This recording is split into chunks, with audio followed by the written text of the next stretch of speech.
Total جو پیسے پڑ رہے ہیں وہ 2 ارب اور 80 کروڑ ہے، اور یہ میرے لیے کوئی مشکل نہیں ہے۔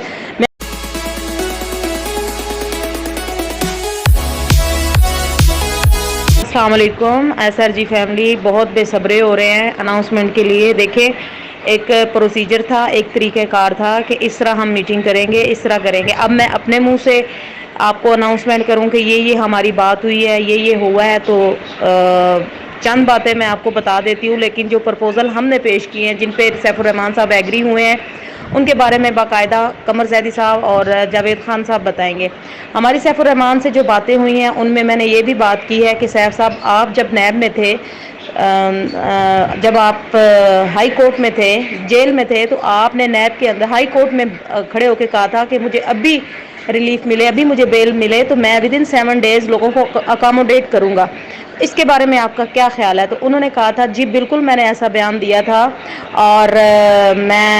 مجھے تھا کہ میرے اکاؤنٹ اوپن ہو جائیں گے، لیکن جب میں باہر آیا تو میرے اکاؤنٹ فریز ہو چکے تھے، تو اس بات پہ پھر میں خاموش ہو گئی۔ دوسرا جو میں نے کوشچن یہ کیا، میں نے کہا سر آپ کہہ رہے تھے کہ جو رومیسا بی بی ہیں، ان کی مسز ہیں، لوگوں نے خرچہ دینا تک بند کیا ہوا تھا، لوگ خرچہ بھی نہیں دے رہے تھے،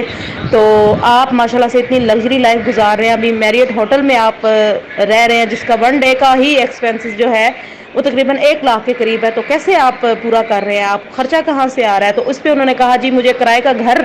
میں رہ رہا ہوں، اور لا الہ الا اللہ محمد رسول اللہ لوگ مجھے دے رہے ہیں اور میں کھا رہا ہوں۔ تو میں نے کہا بھائی ان لوگوں سے کہیں کہ ہمیں بھی دے دیں، ہمارے بچوں کو دے دیں، یا جو مساکین غریب ہیں جن کے بارے میں آپ نے کہا تھا ان کو دے دیں۔ تیسرا جو ہم نے کوشچن کیا تھا وہ یہ تھا کہ یتیم، نادار اور مسکینوں کے بارے میں آپ کا کیا خیال ہے، اور جن لوگوں کا مرڈر ہو چکا ہے یا یہ وہ، ان کو آپ کا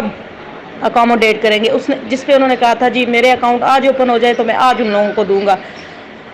انہوں نے کہا ٹوٹل جو ہے رقم جو ہے 16 ارب کی اکاؤنٹ میں پڑی ہوئی ہے، جس میں میں نے 2 ارب اور 80 کروڑ کے قریب لوگوں کو پیسے دینے ہیں، 5-6 لاکھ خاندانوں کے ٹوٹل جو پیسے پڑ رہے ہیں وہ 2 ارب اور 80 کروڑ ہے، اور یہ میرے لیے کوئی مشکل نہیں ہے، میں آج باہر جانا چاہوں تو میں جا سکتا ہوں۔ 2 پرپوزل جو پیش کیے کہ میرے اکاؤنٹ منجمد ہیں تو میں کیسے لوگوں کے پیسے واپس کروں، اس پہ جاوید خان صاحب نے پراپرٹی کی اور رکھا کہ پراپرٹی ہے تو آپ پراپرٹی بیچ کے اس پہ رکھیں۔ اس پہ جاوید صاحب نے اپنی کچھ تجاویز پیش کی جو سی او صاحب کو پسند آئیں، ہمیں ہماری جو ٹیم تھی ممبران ان کو بھی پسند آئیں۔ دوسری جو آپشن انہوں نے رکھی، پرپوزل جو رکھا قمر زیدی صاحب نے، وہ نیٹ ورکنگ اسی کا تھا، نیٹ ورکنگ کا، جس پہ انہوں نے کہا کہ اس ویب سائٹ کو کسی اور میں ایکسچینج کر کے اس کو چلایا جائے کسی اور کے نام سے۔ تو اس پہ انہوں نے کہا جی آپ ورک کریں، ہم کرتے ہیں، ہم بالکل کرتے ہیں، ہم لوگوں کو اکاموڈیٹ کرتے ہیں۔ یہ باتیں ہوئی ہمارے بیچ میں، یہ کنکلوژن نکلا کہ ان دونوں پرپوزل پہ کام کیا جائے گا، اور جلد از جلد ودن 2 اور 3 days میں کام کر کے اس کو ویب سائٹ کو جنریٹ کیا جائے گا۔ لیٹس سی کیا ہوتا ہے سر۔ اور کرپٹو پہ بھی بات ہوئی کہ جو آپ نے بولا تھا کہ 60% کرپٹو میری کرنسی کرپٹو میں ہے، اس پہ بھی ہوا تو ان صاحب نے بولا جی بزنس میں سب کچھ چلتا ہے، میں نے تو ایسے ہی بولا تھا، کاروبار ہے، یہ ہے وہ ہے، یہ چلتا ہے، یہ ہے وہ ہے۔ لیکن سیف الرحمان کی 50% باتوں سے میں بالکل بھی مطمئن نہیں ہوں ڈیئر ممبران،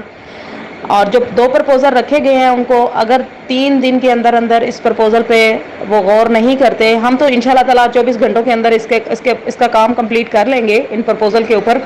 لیکن اگر یہ پرپوزل پہ کام نہیں کرتے یا ان کو یہ مکر جاتے ہیں یا ڈینائی کرتے ہیں، تو پھر انشاءاللہ نیکسٹ ہمارا ایکشن پلان وہ بھی ہم نے ترتیب دیا ہوا ہے کہ ہم لوگوں نے کیا کرنا ہے، کیونکہ ہم یہ لارا لپا نہیں سن سکتے کہ ہمارے اکاؤنٹ منجمد ہیں، ہم کوئی اندھے نہیں، ہمارے سر پہ کوئی سینگ نہیں لگے ہوئے کہ میرٹ ہوٹل میں رہ سکتے ہیں، کرائے کے گھروں میں رہ سکتے ہیں، اور لوگوں کو پیسہ دینے کے لیے یہ رو رہے ہیں کہ ہمارے پاس پیسے نہیں ہیں، تو کوئی اتنا بے وقوف نہیں ہے۔